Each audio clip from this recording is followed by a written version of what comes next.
Formulir. Formulir merupakan secari kertas yang memiliki ruang untuk diisi. Formulir digunakan untuk 1. Menetapkan tanggung jawab timbulnya transaksi bisnis perusahaan. 2. Merekam data transaksi bisnis perusahaan. 3. Mengurangi kemungkinan kesalahan dengan cara menyatakan semua kejadian dalam bentuk tulisan. 4. Untuk menyampaikan informasi pokok dari satu orang ke orang lain di dalam organisasi atau organisasi lain. Manfaat formulir. 1. Menetapkan tanggung jawab timbulnya transaksi bisnis perusahaan. 2. Merekam data transaksi bisnis perusahaan. 3. Mengurangi kemungkinan kesalahan dengan cara menyatakan semua kejadian dalam bentuk tulisan. Formulir elektronik merupakan ruang yang ditayangkan dalam layar komputer yang digunakan untuk menangkap data yang akan diolah dalam pengolahan data elektronik. Golongan formulir. Menurut sumbernya, 1. Formulir yang dibuat dan disimpan dalam perusahaan. 2. Formulir yang dibuat dan dikirimkan kepada pihak luar perusahaan. 3. Formulir yang diterima dari pihak luar perusahaan. Menurut tujuan penggunaan, terbagi menjadi 2. Yang pertama, formulir yang dibuat untuk meminta dilakukannya suatu tindakan. 2. Formulir yang digunakan untuk mencatat tindakan yang telah dilaksanakan. Jurnal. Jurnal merupakan catatan akuntansi permanen yang digunakan untuk mencatat transaksi keuangan perusahaan.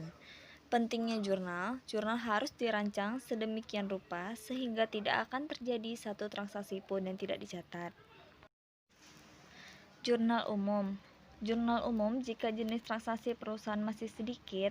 Jurnal umum dengan 2 kolom debit dan kredit sudah cukup untuk memadai sebagai catatan akuntansi pertama. Berikut bentuk jurnal umum. Terdapat banyak kolom-kolom di dalam jurnal umum, yaitu tanggal, keterangan, draft, debit, dan kredit. A. Kolom tanggal, berisi tanggal, bulan, dan tahun kejadian transaksi. B. Kolom keterangan, diisi oleh akun yang berpengaruh akibat transaksi yang terjadi. Kolom C. Referensi, diisi dengan kode akun yang angkanya sudah dipindahkan atau tertera di buku besar. Sedangkan debit kredit itu berisi nominal. Berikutnya jurnal khusus. Jurnal khusus diperlukan jika usaha perusahaan bertambah besar dan jenis transaksi menjadi lebih banyak, dan jurnal umum tidak mampu lagi menampung berbagai transaksi yang timbul. Jenis-jenis jurnal khusus. 1. Jurnal penjualan. Gunanya untuk mencatat transaksi penjualan kredit atau tunai. 2. Jurnal pembelian. Mencatat transaksi pembelian kredit. 3. Jurnal penerimaan kas, mencatat transaksi penerimaan kas. 4. Jurnal pengeluaran kas, mencatat transaksi pengeluaran kas. 5. Jurnal umum, mencatat transaksi selain yang dicatat dalam jurnal khusus. Buku besar dan buku besar pembantu. Buku besar merupakan kumpulan rekening-rekening yang digunakan untuk meringkas informasi yang telah dicatat dalam jurnal. Jadi ketika kita sudah menjurnal, kita masukkan ke buku besar, atau yang biasa kita bilang posting ke buku besar. Kemudian buku pembantu. Buku pembantu adalah suatu cabang buku besar yang berisi rincian rekening tertentu yang ada dalam buku besar. Adapun berbagai variasi bentuk formulir rekening buku besar, yaitu rekening dengan debit lebar, rekening biasa, rekening berkolom saldo di tengah, rekening berkolom saldo, rekening ganda berkolom saldo, dan rekening dengan saldo lama dan saldo baru. Susunan rekening buku besar.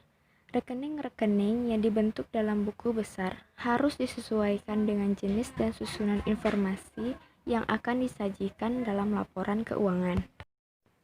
Jenis dan susunan informasi mengenai aktiva lancar di dalam neraca perusahaan manufaktur umumnya ada kas, investasi sementara, piutang, cadangan kerugian piutang, persediaan produk jadi, persediaan produk dalam proses, persediaan bahan baku dan bahan penolong, persekot biaya, dan aktiva lancar lain. Buku besar pembantu.